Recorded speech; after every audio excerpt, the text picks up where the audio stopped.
Welcome back. Today I will take the last or the part 4 of this policy based ongoing series of tutorials, policy based authorization in ASP.NET Core 3, and today's learning outcome being we shall learn about policy authorization handlers in ASP.NET Core 3, learn about multiple handlers for a single requirement, inspect the code for 2 of the authorization handlers, and how to register the authorization handler. So authorization handlers for requirements. A requirement can have one or more handlers. An authorization handler is used to evaluate the properties of a requirement. To create an authorization handler, a class should be created that extends the authorization handler T class and implements the handle requirement async method. And the code snippet in the next slide shows how to write the authorization logic in the handle requirement async method to find a claim and evaluate the requirement. I have noted something on the right, and let me first load the code and then we will explain what happens.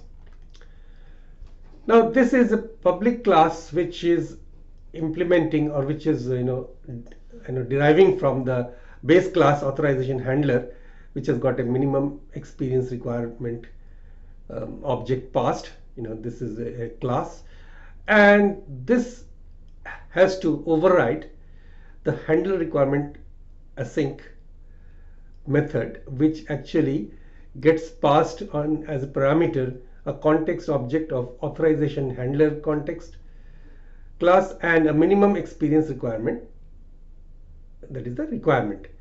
Okay, so in the first line, a user is assigned a context user, which is context dot user. This is dot, so context, and so context dot user, that is context is of type authorization handler context, and dot user, it is a user is a property, and it is the claims principal representing the current user.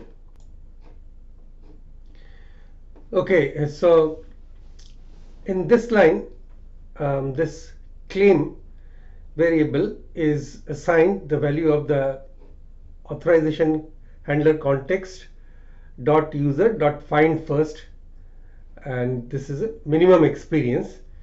This is a string, and I will just soon show this in Visual Studio to demonstrate further. Now, if claim is not equal to null, if it is not null, then experience in years is in.parse claim.value. So this claim it's a nullable, so that is the question mark. Why that is there, where the question mark is there, because it is nullable. So claim nullable dot value, and if experience in years is greater than requirement, this is the requirement object passed in minimum experience requirement, then this will be if experience in years is greater than the requirement dot minimum experience, then context dot succeed. Just hang on for a minute, it will all make sense soon, and then return task dot completed task. Now here, this handle method in the handler example returns no value. This handle method, how is the status of either success or failure indicated? Now a handler indicates success by calling the context dot succeed, and it passes the I authorization requirement object requirement, and passing the requirement that has been successfully validated. Okay, that means if this condition is met, then the requirement has been successfully validated, and then task dot completed task property gets a task that has completed successfully. Now let's see this code in action in Visual Studio. So get back to the Visual Studio. I have built a project earlier, and I have just to test this piece of code. I have written it over here, everything that's there in the slide. So you can see that this code is building.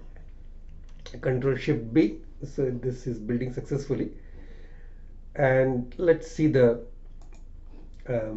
various properties and methods in IntelliSense. So what is this user?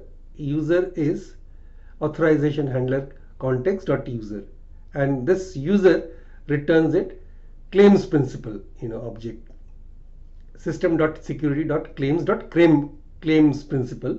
It represents the current user. Okay, and then this user, the current user dot find first. What does this find first do?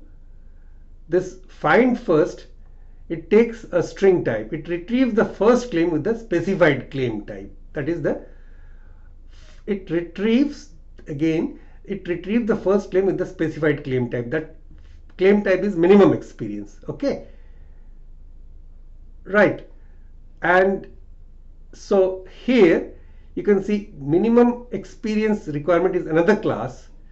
I've built it in the same file just for the sake of convenience. So this actually, this I had shown in one of the earlier slides, that this is implementing an authorization requirement interface, which is just a marker interface. It doesn't contain any method, and the minimum experience requirement it gets from the this constructor, this public constructor. It gets from the calling function, and it sets the minimum exp to the value of the parameter experience passed in to the constructor. So I think it will now all make sense. So minimum experience requirement is requirement that's passed in to the handle requirement async. Now again, if claim is not equals null, var x in years, this is another variable, it is int dot parse. You can say that claim dot value.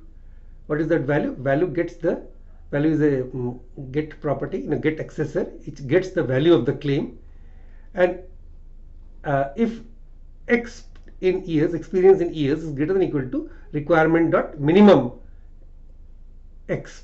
Okay, so what is that minimum x? Requirement is of the type minimum x requirement, this class at dot, this is the property minimum exp. So if experience in years is greater than or equal to the minimum experience, then context dot succeed. You can see on the IntelliSense that succeed is called, it is explicitly called to mark the specified requirement as being successfully evaluated. Okay, and then you can see here it gets a task that has already completed successfully. So it returns a task or gets a task that has already completed successfully. Next is multiple handlers for a single requirement. A requirement can also have multiple handlers. Multiple handlers might be used for a requirement when you need to evaluate the requirement based on multiple conditions. So there could be multiple conditions to one requirement. Now two of the requirements could be check if the user is an employee, and if the second one is if the age of the employee is more than 50 years. So each of the above condition needs to have a separate handler as in the slide next. Okay. So this is a template code for two authorization handlers. And again, employee requirement is derived. It is implementing authorization requirement, which we have already talked. And public class employee role handler, it is implementing authorization handler with employee requirement. And minimum age handler is another. This is one handler, employee role handler, and this is the minimum age handler. It is handling the minimum age. Finally, registering the handler.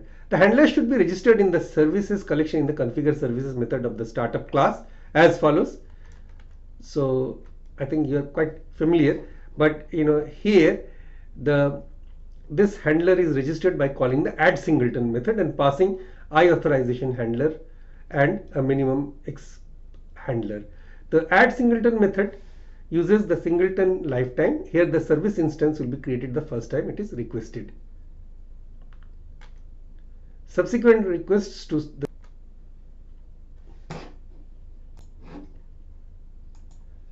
now finally this is the complete code listing of the configure services method. Both the policy and the handler is registered with the pipeline.